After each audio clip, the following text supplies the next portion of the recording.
Ya, ini penangkal petirnya.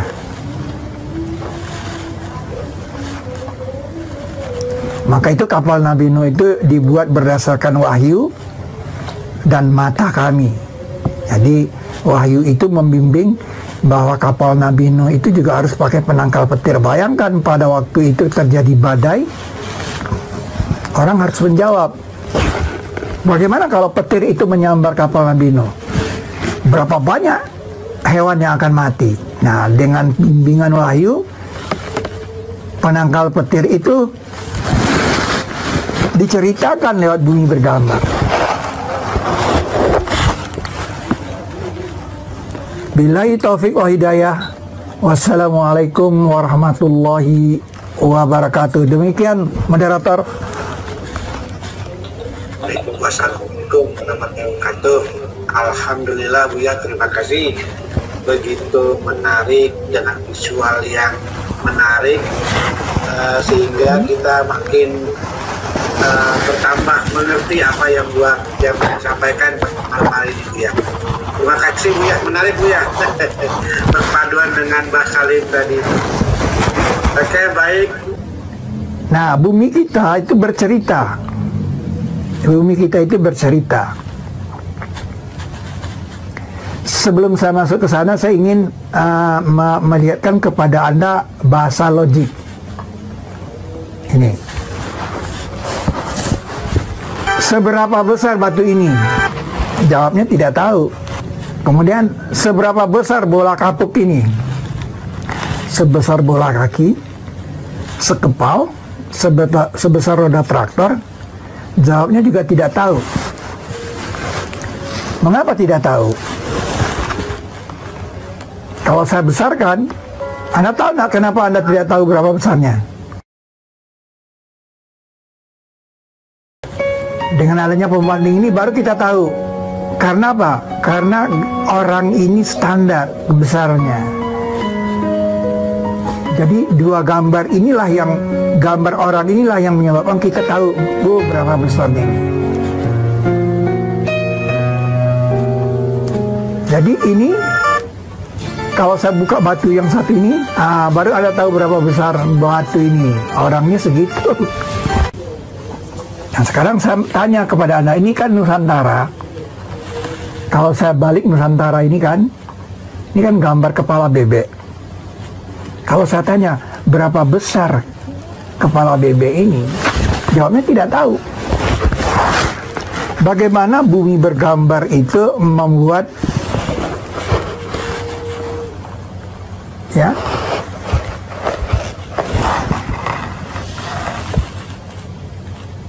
kita tidak tahu besarnya ini. Nah, dia buat sini daun keladi, saudara. Jadi Australia ini sebagai daun keladi, sehingga kita tahu ini besar. Daun keladi ini yang sebagai saksi standar, sehingga dia memesankan ini burungnya besar. Burung ini besar. Jadi informasi ini mengatakan burung ini besar karena ini ada daun keladi di sini. Anda coba lihat di daun keladi, kalau ada bebek lewat di daun keladi kan cuma kecil aja bebek. Ini kepalanya aja sebesar ini. Jadi dia memesankan bebek besar. Kalau pesannya bebek ini besar, ini zaman jura, saudara. Berarti bumi kita menceritakan ini zaman jura. Zaman dinosaurus. Nah, maka itu fosil bebek besar ini pun diletakkan bebek-bebek kecil ini di sini kan, supaya kita lihat bandingan yang gimana. Ini fosilnya ditemukan di Cina, bebek raksasa ini. Tapi bukan daerah ini dinamakan kepala burung. Jadi ekspresi dinosaurusnya adanya di Amerika ini. Jadi bumi kita bercerita tentang zaman jura. Zaman jura itu 60 juta tahun yang silam. 60 juta tahun yang silam. Dan kalau dilihat dari relief-reliefnya, tapak kaki manusia ada ditemukan bersama tapak kaki dinosaurus ini.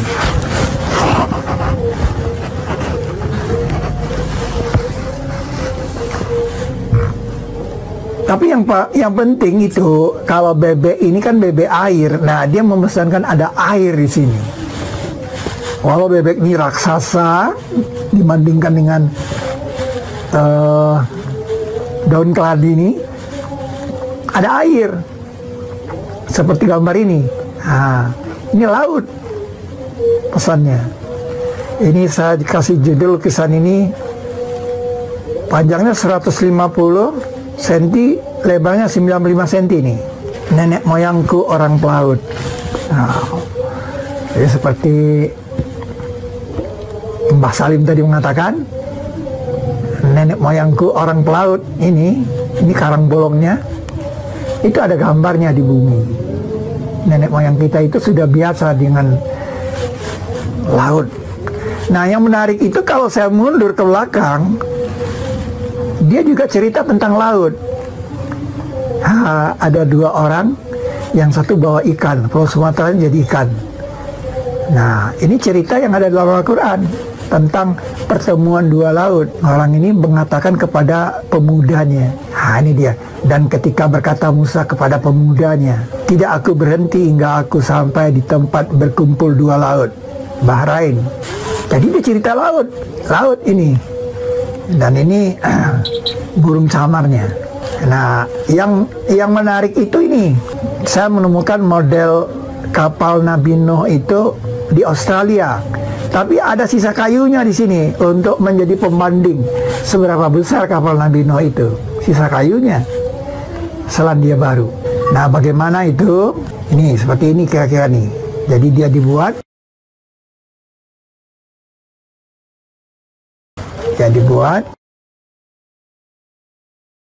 Nah,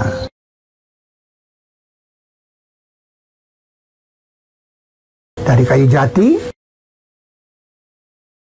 Itu dia. Nah, lihat posisi Australia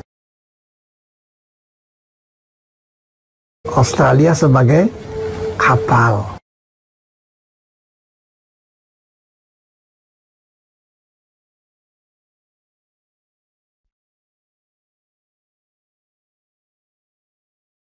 Lalu datang banjir, kapalnya pun mengikuti air itu.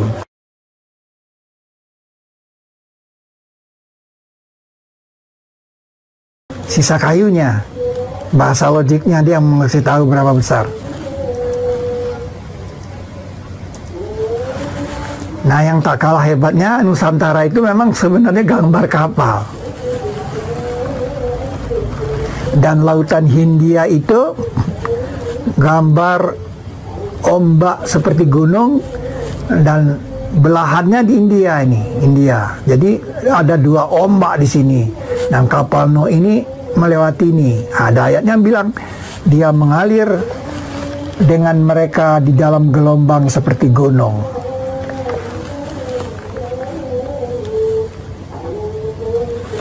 Ya, kemudian dia mendarat di Bukit Judi.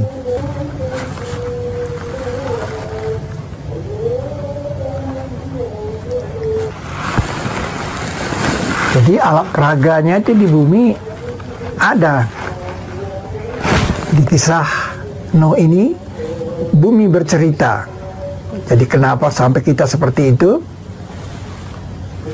Karena bumi itu bergambar, bahkan bumi itu bercerita.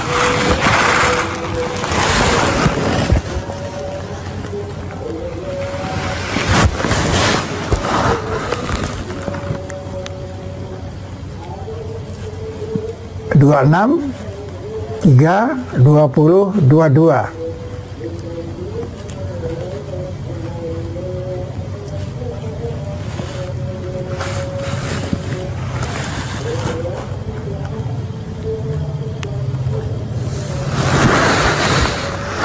Selama ini kita tidak menikmati lautan Hindia ini, kita tidak pernah menikmatinya. Kenapa seperti itu? Nah, sekarang generasi mendatang bisa menikmati, mencintai bumi dan memahami gambarnya. Nah, ini Bukit Judi. Mengapa harus dikatakan di Bukit Judi? Karena Bukit Judi itu posisinya di sana.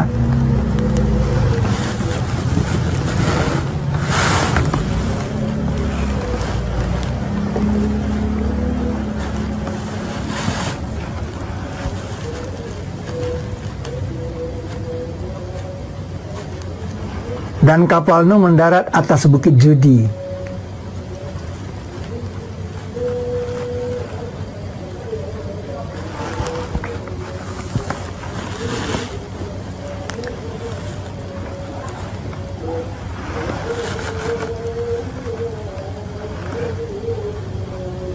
Jadi lewat kisah Nabi Nuh, dia juga menjelaskan bahwa Pulau Jawa itu berdempet dengan Afrika.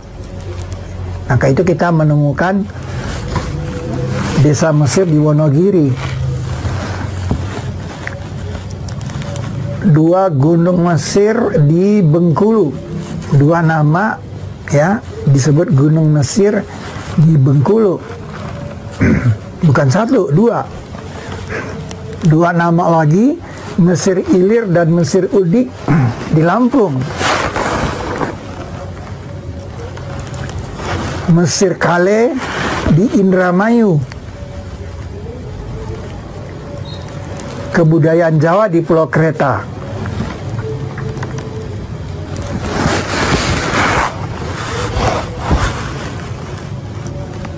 Nah, kuncinya adalah fosil kuda Nil di Trinil. Nah, ini yang tidak boleh kita dustakan. Generasi mendatang harus paham ini. Bagaimana ini dulu pernah terjadi.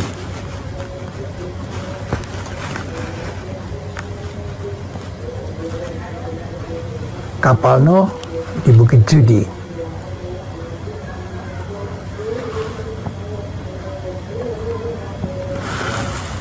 Itu bumi bercerita. Kalau ayat Qur'annya mengatakan di 13:31, kalau ada bacaan yang berjalan dengannya gunung-gunung, atau